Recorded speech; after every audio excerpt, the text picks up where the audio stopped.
Good day. Good day, everybody. I hope you're doing well. Welcome to Sip with Rev Melissa. I am Rev Melissa, and it is wonderful to be with you all today.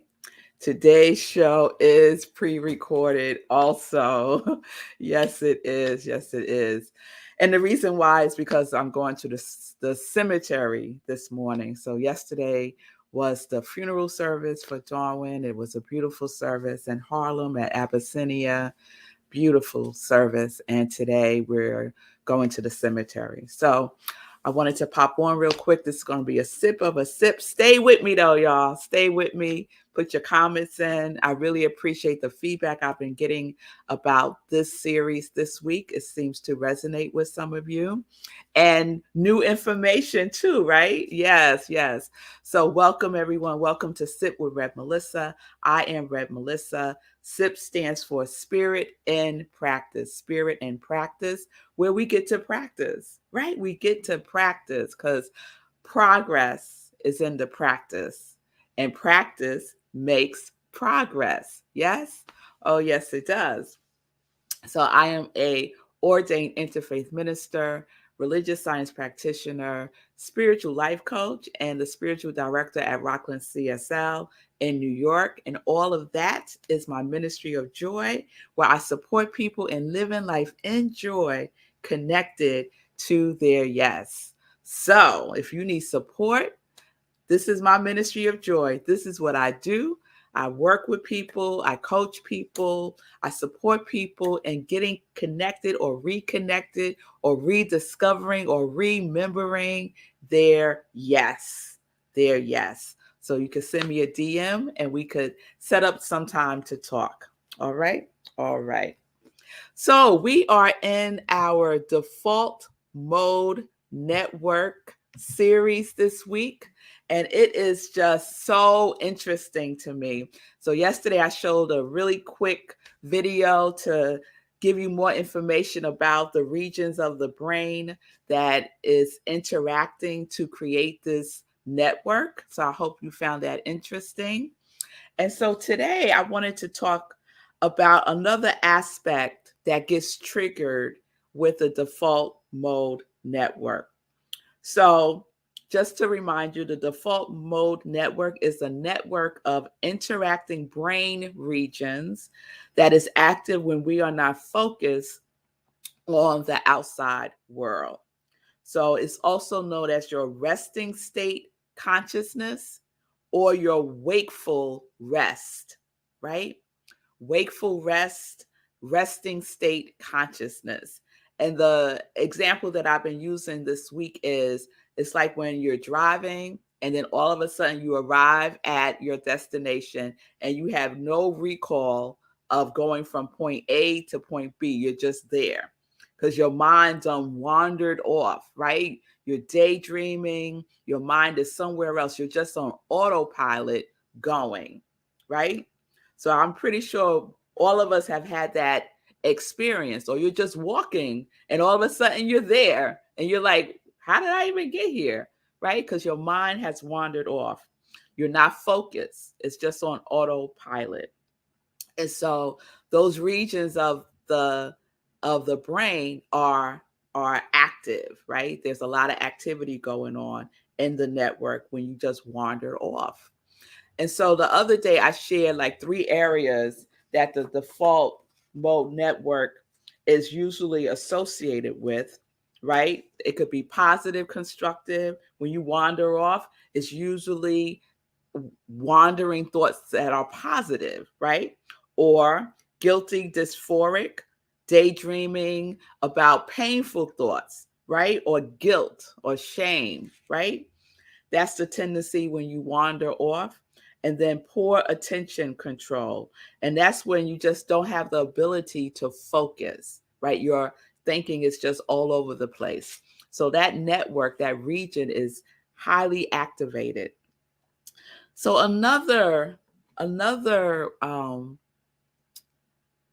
thing that could get activated in the default mode network is a tendency to worry, to wander and worry, right?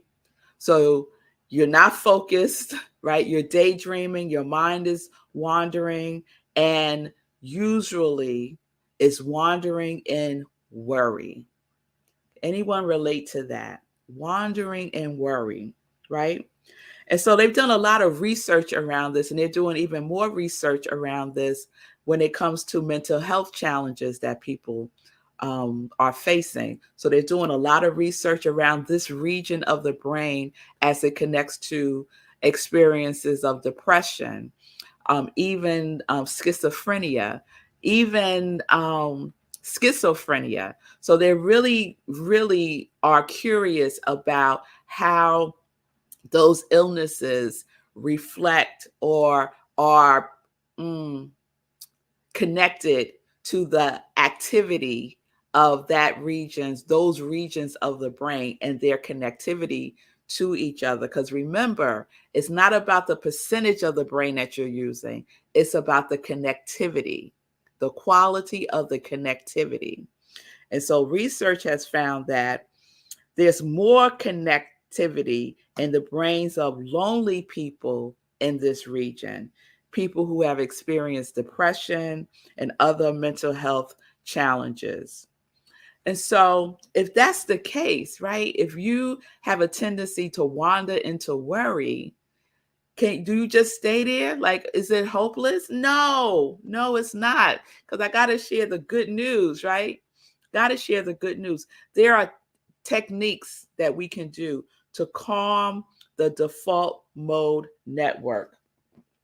So I want to share a little bit with you from Psychology Today. So this is what they say. What is the default mode network's role in loneliness?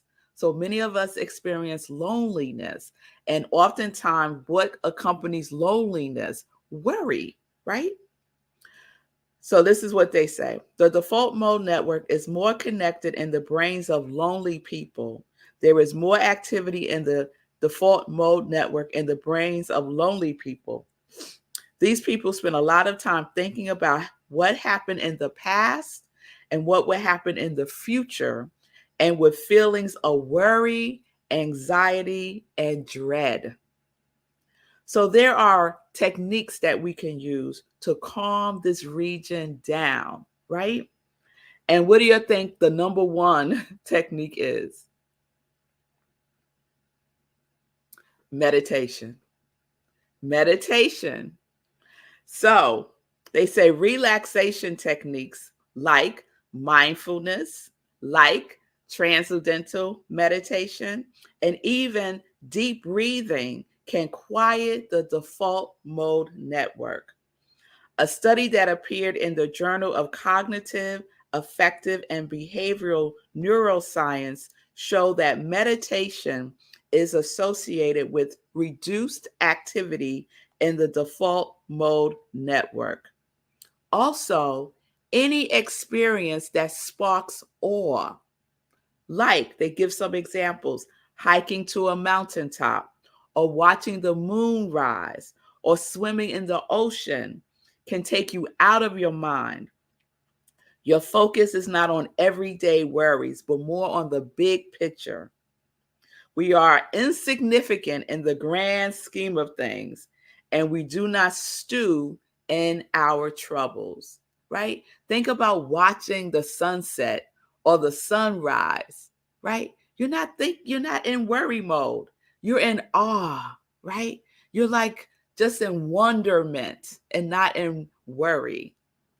So these are things that we can practice, right? That we could practice to calm that default mode network down and increase, if we're going to be active there, increase the positive, right? To increase, to wander into the positive, the optimism, to wander into your quality. Yes? All right, y'all. So that's what I have for you all today. I just have one joy news that I want to share today because I have to hit the road. And that is tonight, I will be doing a Power of 8 healing circle for my friend Lori. She's also a congregant at Rockland CSL. You don't need to know anything about how to do a healing circle. I will walk you through the whole process. If you are interested, DM me and I will send you the link. Okay? It is tonight at 7 p.m. Eastern Time on Zoom.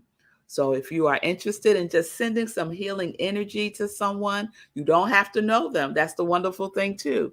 You don't have to know them. It's just having a consciousness of healing.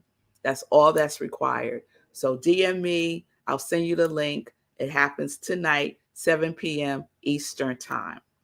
Second thing, okay, I said I had one thing. I got two more things real quick. Seku has reached his goal. I am so excited about that. He is in the overflow. I think I shared this yesterday, but it's worth sharing again in case you missed it.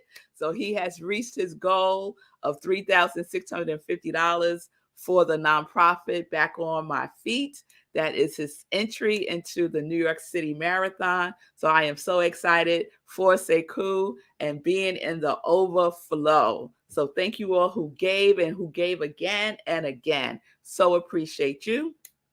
And then lastly, tomorrow there will be no sip. No sip tomorrow. I am traveling and I just can't get it together, y'all. I just can't. So no sip tomorrow. Everyone have a wonderful weekend. You'll see me for Living Life and Joy on Sunday. And Rockland at 11:30. You'll know all the things. And I'll see you back here live on Monday. So thank you all for being here. Thank you all for the comments. Thank you all for the love. Thank you all for the condolences. I really appreciate it. And I love you. I love you. So peace and blessings, everybody. Peace and justice. We are living life in joy. Yes, we are. Yes, we are. Connected to our yes.